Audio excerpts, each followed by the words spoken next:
Olá, sejam todos bem-vindos à aula de ciências. Eu sou a professora Gisele Palmeira. Agora eu vou apresentar para vocês o objeto de conhecimento e o detalhamento da nossa aula. Temos aí a aula de número 11, o objeto de conhecimento, interação entre os sistemas locomotor e nervoso.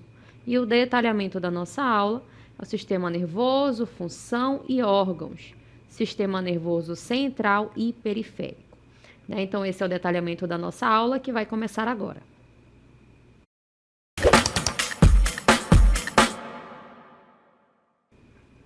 Muito bem, né? Então, nesse momento, vamos dar início à nossa aula de ciências. Vamos falar sobre o sistema nervoso, né? E aí, para a gente falar sobre esse sistema muito importante aí, que faz parte do nosso corpo, né? Que comanda ali nossas emoções, nossa personalidade, né? A gente inicia trazendo aqui para vocês essa imagem que representa órgãos que fazem parte desse sistema, né? Então, quando a gente fala do sistema nervoso, a gente fala ali principalmente de órgãos como o cérebro, né? Que vocês observam aqui, ó, que está presente na nossa cabeça, na caixa craniana, né, onde ele consegue ali receber informações, perceber o ambiente, né, identificar as situações, está relacionado ali também com o nosso comportamento, nosso raciocínio, nossa capacidade de memorizar situações, coisas, né, nossa capacidade de estudar, de aprender, né, tudo isso está relacionado com o sistema nervoso. O batimento do nosso coração, a nossa respiração, o funcionamento do sistema digestório, né? Então, observe aqui que esse sistema, ele está relacionado com outros sistemas também, né? Ele chega ali a comandar outros sistemas, né? Então, ele é importantíssimo da gente entender e compreender como ele funciona, né? Então, a gente observa aqui o cérebro, né? A gente observa essas conexões que eles estão realizando, né? O cérebro, medula espinhal, e logo ali, ó, no zoom que a gente observa dessa imagem, a gente consegue identificar a célula que compõe o sistema nervoso, que é chamado de neurônio, né? Então, lá em destaque, a gente observa o neurônio, né? Ele apresenta ali um núcleo, aquela parte lá ao centro, mais escurinha, representa o núcleo dessa célula e as ligações ali, né? As sinapses que elas realizam. Então, a gente vai identificar como ela consegue realizar, né, transmitir essas informações para que a gente consiga compreender ali o que está ao nosso redor e o que acontece no nosso corpo, tá? Então, a gente vai responder aí na nossa aula de hoje como o cérebro comanda todo o corpo, né? Então, para a gente responder essa pergunta, nós trouxemos aqui várias informações relacionadas ao sistema nervoso, né? Lembrando que o cérebro é esse órgão que fica localizado aqui, ó, na nossa cabeça, né? Ele consegue receber essas informações, interpretar e fazer com que a gente entenda o que está acontecendo, tá certo? E aí vamos observar a definição do sistema nervoso. Olha só, é um sistema complexo de órgãos, tecidos e células especializadas responsáveis pelo controle, pela coordenação, regulando as atividades corporais. Ela é constituída por tecido nervoso e permite a comunicação rápida entre diferentes partes do corpo e a resposta também a estímulos do ambiente, né? Então, a gente apresenta células especializadas que conseguem perceber o ambiente, né? Através, por exemplo, da nossa visão, do nosso olfato, né? Então, são reações, né, que a gente vai observando através, no caso da visão, a luminosidade, a audição, ondas sonoras, né? Então, quando a gente vai captando através dos órgãos sensoriais essas informações, elas são levadas até o cérebro e lá a gente consegue ali transmitir, né, entender quais são essas reações para a gente compreender o ambiente ao nosso redor. Tá? Então, a gente vai observar que o neurônio, olha só, ele é a unidade funcional do sistema nervoso. O neurônio é a célula que compõe o tecido, tá? Quando a gente fala ali do sistema nervoso, a gente fala de um tecido nervoso e esse tecido ele é composto por células, como, por exemplo, o neurônio. O tecido nervoso, além do neurônio, ele é composto também por células das glias. Células glias, elas são importantes para nutrir, proteger, entre outras funções que ela apresenta no tecido. Tá? Então, o neurônio é a célula, é a unidade funcional do sistema nervoso e eles se comunicam através de sinapses. A gente vai já observar que essas sinapses são as ligações que acontecem entre o neurônio e outro. Lembrando também que além das ligações entre um neurônio e outro, uma célula e outra, existem também sinapses que estão relacionadas a ligações entre neurônio e tecido muscular, por exemplo, tá bom? E aí a gente vai observar que elas propagam esses impulsos nervosos. E aí, anatomicamente, né, quando a gente observa um neurônio, a gente observa as suas partes. Ele é formado por dendrito, corpo celular e axônio. E a transmissão ocorre apenas no sentido dendrito-axônio. Né? Então, a gente observou aí um monte de nome estranho, né? Dendrito, axônio, neurônio. Então, a gente vai tentar entender melhor através de uma imagem. Olha só, eu trouxe aqui para vocês essa imagem. Vou tentar ampliar aqui, ó, esse neurônio, tá certo? Olha só, essa estrutura que a gente observa aqui, onde está essa parte roxa, representa o corpo celular. O corpo celular é onde tem o núcleo. Observe que desse corpo celular existem várias saídas ali, né? Como se fossem vários fiozinhos. Essa região é chamada de dendrito, né? Então, a ligação, que é um neurônio, entre um neurônio e outro, acontece no sentido detrito, corpo celular e axônio. O que é o axônio? Essa parte mais alongada que a gente observa aqui, um pouquinho mais escurinha, né? Como se estivesse aqui em marrom. Essa região é chamada de axônio, tá certo? Essa região escurinha são bainhas de mielina. Essa bainha de mielina, ela auxilia o impulso elétrico. Quanto mais bainha de mielina, mais rápido esse impulso passa. Essa informação vai passando. E aí a gente observou aqui o neurônio, tá certo? Observem que tem um neurônio ligado ao outro, olha só. Observe que eles estão ligados, né? Então, é assim que eles ficam no sistema, assim que eles formam o tecido nervoso. Observe que os dendritos estão ligados ali aos axônios, tá certo? E essas informações, elas passam de maneira unilateral.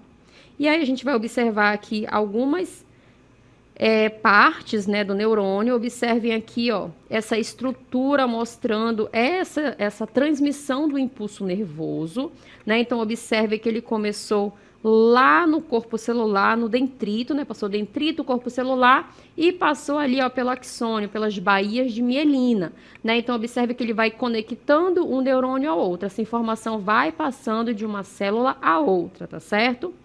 E aí, essas ligações que acontecem entre um neurônio e outro são chamadas de sinapses. Essas sinapses podem ser químicas, né? Então, aqui a gente observa uma forma mais detalhada dessas sinapses. Nesse caso, elas são realizadas através de neurotransmissores. Na sinapse química, essa região ela fica com esse espacinho, como a gente pode observar aí na imagem, que é chamada de fenda sináptica. E aí, um neurônio para o outro vai passando neurotransmissores, que são as informações que ela passa através desse tipo de sinapse. No caso da elétrica, a gente observa que existe uma ligação entre elas, né? Então, essa ligação ali é diferente, né? No caso da química, existe uma fenda para passar os neurotransmissores e na sinapse elétrica existe uma ligação entre esses dois tipos de neurônios, tá? Então, para a gente entender melhor aqui, né, de uma forma mais simplificada, a gente tem aqui novamente essa animação que mostra esse percurso que acontece essa transmissão. Lembrando que inicia no dendrito, passa pelo corpo celular e finaliza ali no axônio, tá certo? E aí a gente vai observar agora as funções do sistema nervoso. Vocês conheceram a célula, que é o neurônio. Vocês já sabem que essas células elas se conectam umas às outras. Elas realizam sinapses químicas e elétricas, né? Então, essas sinapses são importantes porque é através dessas sinapses que as informações são transmitidas, tá certo? E aí, quanto às funções? A função sensorial.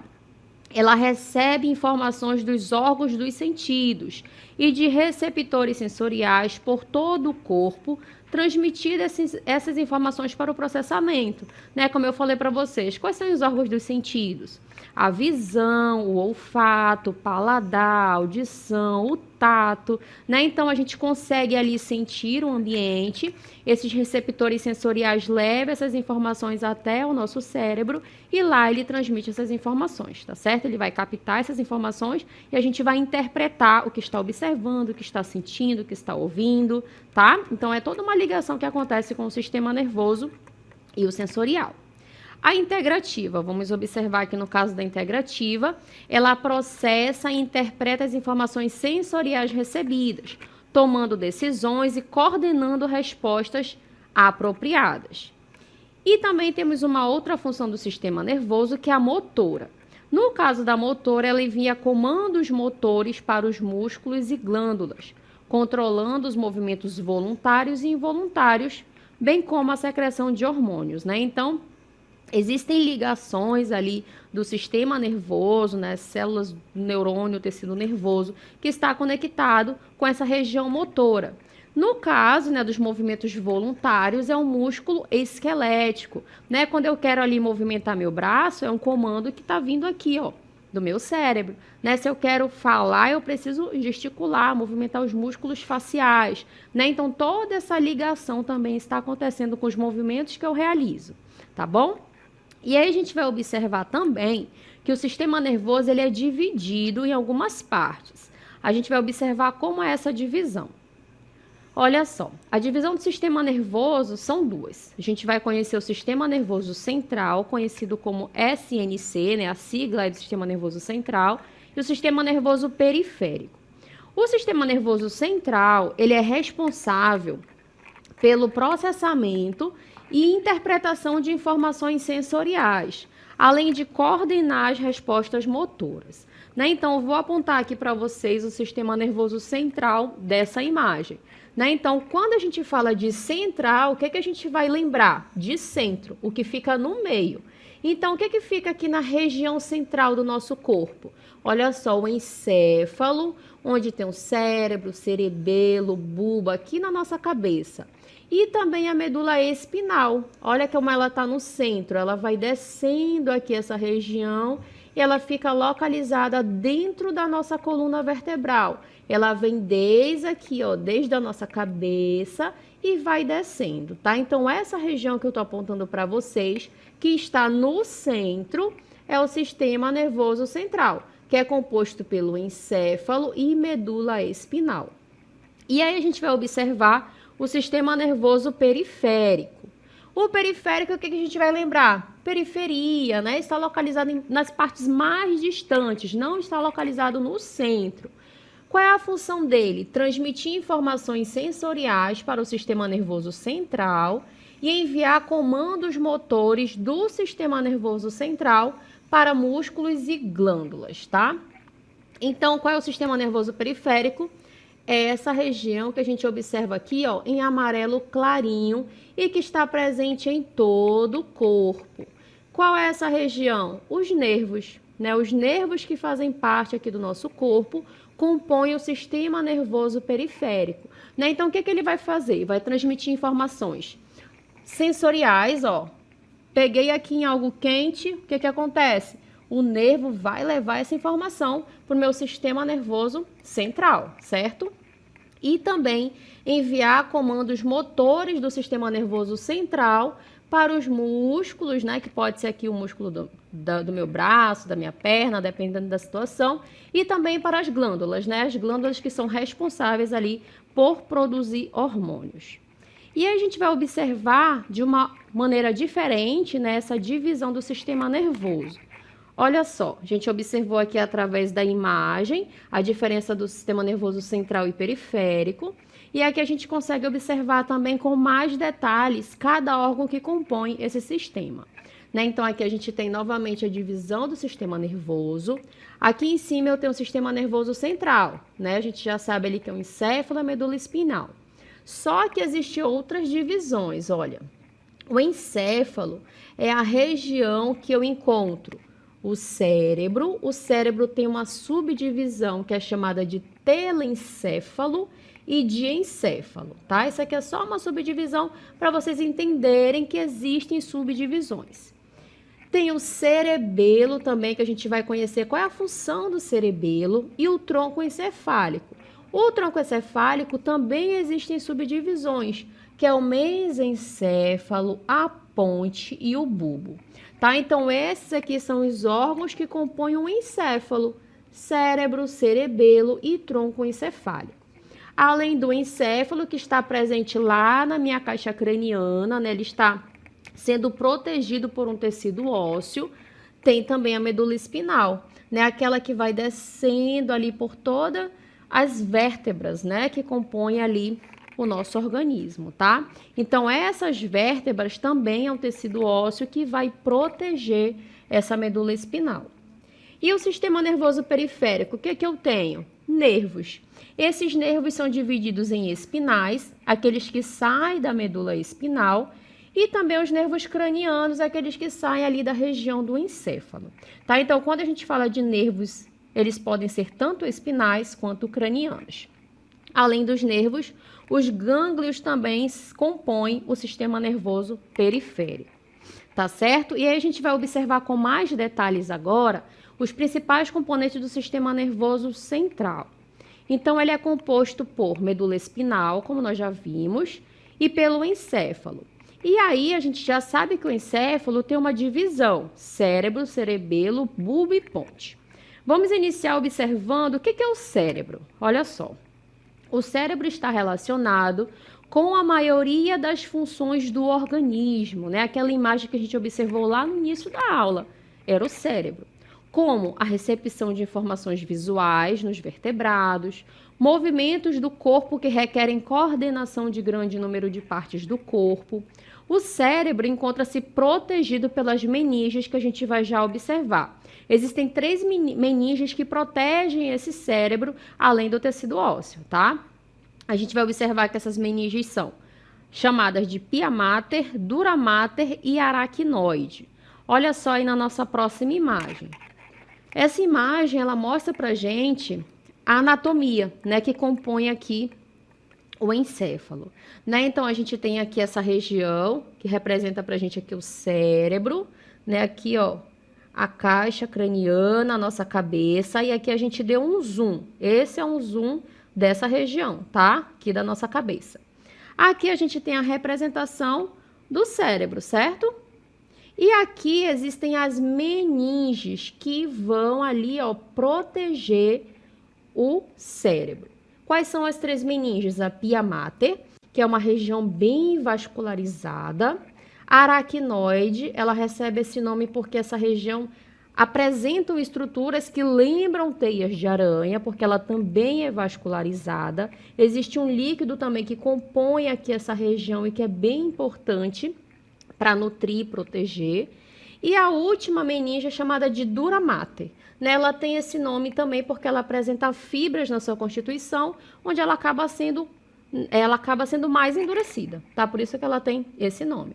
E logo em seguida nós temos aqui o osso, né? A composição do tecido ósseo, periósteo, aponeurose, até chegar na pele, onde a gente tem aqui, ó, o nosso cabelo saindo da pele, né? Então, aqui, ó, abaixo do nosso cabelo, existem toda essa estrutura que vai proteger quem? O nosso cérebro, que comanda todo o nosso corpo, tá certo? Então, temos meninges, tecido ósseo e pele, tá bom? E aí, o cerebelo, vamos observar qual é a importância do cerebelo. Ele é responsável pelo controle motor. Pesquisas recentes sugerem que a principal função desse órgão seja a coordenação sensorial e não somente controle motor, tá? Então, essa aí é uma das funções do cerebelo, né? Relacionada à coordenação sensorial e também o controle motor ali do nosso corpo. E aí, nessa imagem, a gente consegue observar a região que se destaca o cerebelo, né? Então, essa região aqui em destaque é exatamente o cerebelo, né? Que tem como essa principal função controle motor e coordenação sensorial. Vamos observar a importância do bulbo. Olha só, o bulbo tem a função relacionada com a respiração. Vamos voltar aqui rapidinho. tem a função relacionada com a respiração e é considerado um centro vital, né? Então, a gente observa aqui que ele já tem uma função mais específica, né? Está relacionado com o nosso processo de respiração, inspirar, expirar. E aqui na imagem, né, a gente tem aqui a representação de uma cabeça, tá? Para vocês identificarem o nariz, boca. Essa aqui é a região do bulbo, tá? Então, observe que ele está um pouco abaixo aqui, ó, localizado bem próximo ao cerebelo que a gente observou anteriormente, tá? Então, cerebelo e bulbo, tá bom? Aqui em destaque. E aí a gente vai observar que ele também está relacionado com os reflexos cardiovasculares e transmissão de informações sensoriais e motoras, tá? Então, olha só a importância desse canal aqui de ligação que nós temos. O próximo é a ponte. A ponte está aqui, ó, logo acima do bulbo e logo bem pertinho aqui do cerebelo, né? Essas regiões são bem próximas uma das outras. A função é transmitir informações da medula e do bulbo até o córtex cerebral. Faz conexões com centros hierarquicamente superiores, né? Então, essa é a função dessa região chamada de ponte, tá bom? Então, vocês puderam observar a importância de cada uma dessas partes que compõem o encéfalo. Cérebro, cerebelo, bulbo e ponte. Agora, a gente vai conhecer a importância e como é formada a medula espinhal. Olha só, a medula espinhal ou espinal, né? Depende aí onde vocês estão coletando essas informações, é o centro dos arcos reflexos que a gente vai observar no finalzinho da aula. Encontra-se organizada em segmentos, né? Então, a gente vai observar que a medula espinal, ela vai estar presente em alguns segmentos, como região cervical, lombar, sacral, caudal, raiz dorsal e ventral, tá certo? No geral, são essas regiões. É uma estrutura subordinada ao cérebro, porém pode agir independentemente dele também, né? Então, a gente observou que a medula espinal, ela vem descendo, né, ali o cérebro, vai levar informações, mas também ela pode responder de forma independente, como a gente vai observar no final da aula, o exemplo do arco reflexo, tá? Então, aqui a gente tem uma imagem que vai mostrar para a gente essas regiões de forma mais detalhada. Olha só, aqui eu tenho o cérebro, certo? Aqui em rosa, como vocês podem observar, a gente observa toda essa estrutura aqui que faz parte tanto do sistema nervoso central quanto periférico. E aqui a gente vai detalhar com mais detalhe a medula espinhal e os nervos. Observe que existem vértebras que percorrem toda essa estrutura. Então, além do crânio, né? Além daquele tecido ósseo craniano que vai proteger o encéfalo, aqui para proteção da medula espinal, nós temos as vértebras, né? Observe aqui essas vértebras, que é um tecido ósseo, onde a medula espinal vai percorrendo todo esse espaço, tá? Então, aqui a gente tem essa representação, olha só. Aqui são as vértebras, a gente observa duas vértebras nessa imagem. Observem como elas são e onde está localizada a medula espinal, né? Que é essa região aqui, ó, central, que vai levar essas informações, né?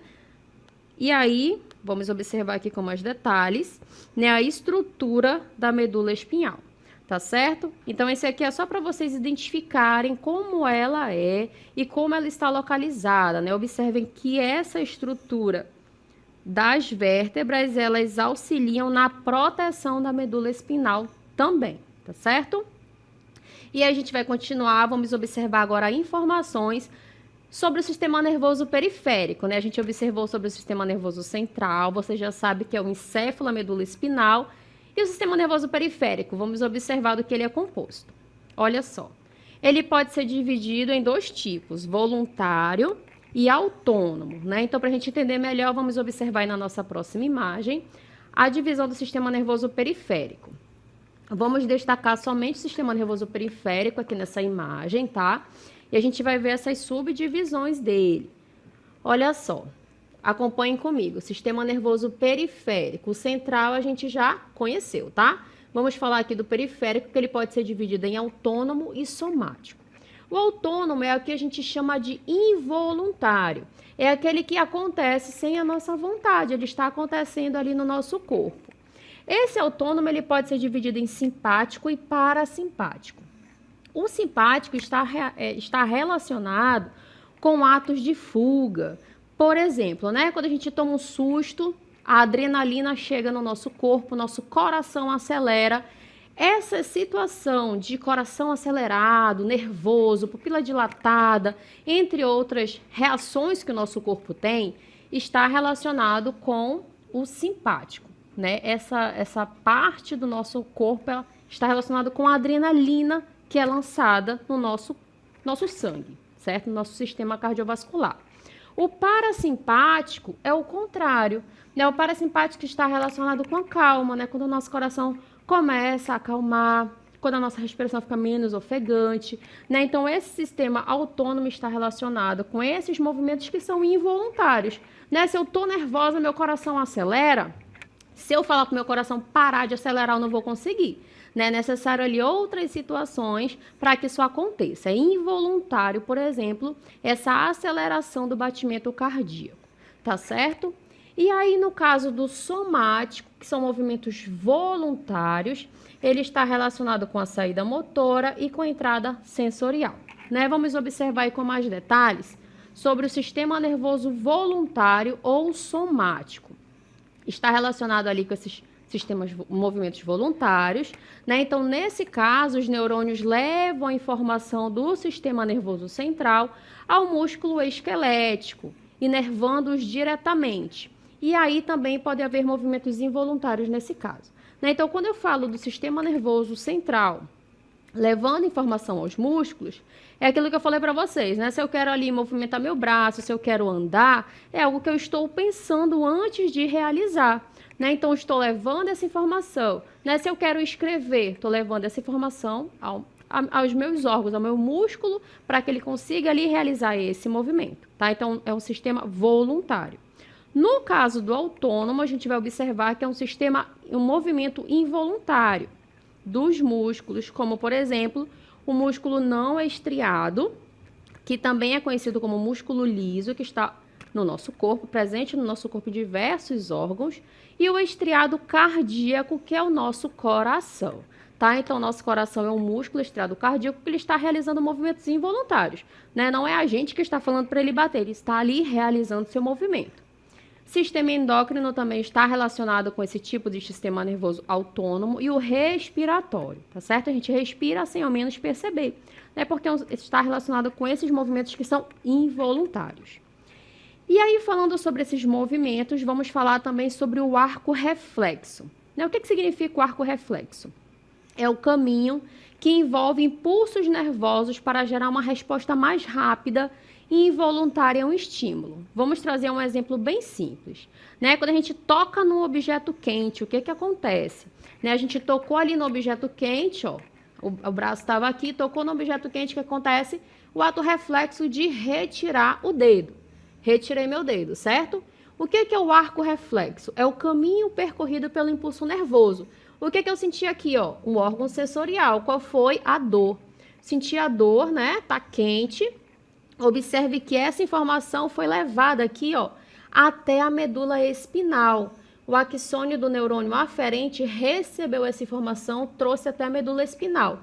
Não levou essa informação lá para o nosso cérebro, por isso que é muito rápido, né? Então, ele pegou aqui, ó, medula espinal reconheceu a dor e trouxe o comando para o meu músculo.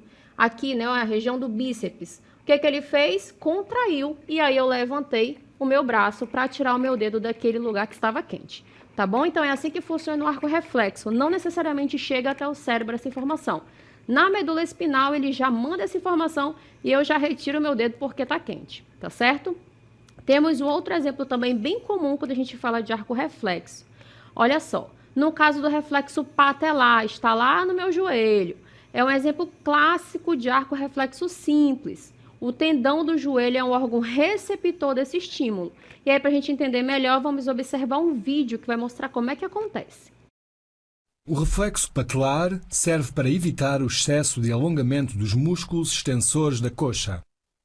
O reflexo é testado em posição sentada, com as pernas pendentes. Quando o ligamento patelar é levemente batido com o martelo, o músculo extensor estende-se ligeiramente. Isto produz um estímulo nos fusos musculares, que é transmitido à medula espinal pelas fibras nervosas sensoriais. O impulso é então transferido diretamente para os neurónios motores e conduzido de volta para o músculo extensor, onde provoca a contração, o que faz com que a perna dê um pontapé. O reflexo patelar é um reflexo de extensão monossinática de origem muscular, pois os receptores estão localizados dentro do músculo, o centro do reflexo encontra-se na medula espinal e envolve apenas uma única sinapse. Muito legal, né? Então esse vídeo mostrou aí pra gente um outro exemplo de arco reflexo. Vocês viram que quando o martelinho bateu ali no tendão, né, ele já reconheceu, levou essa informação para a medula espinhal e, como consequência, o movimento, tá certo? Então espero aí que vocês tenham compreendido a importância do sistema nervoso.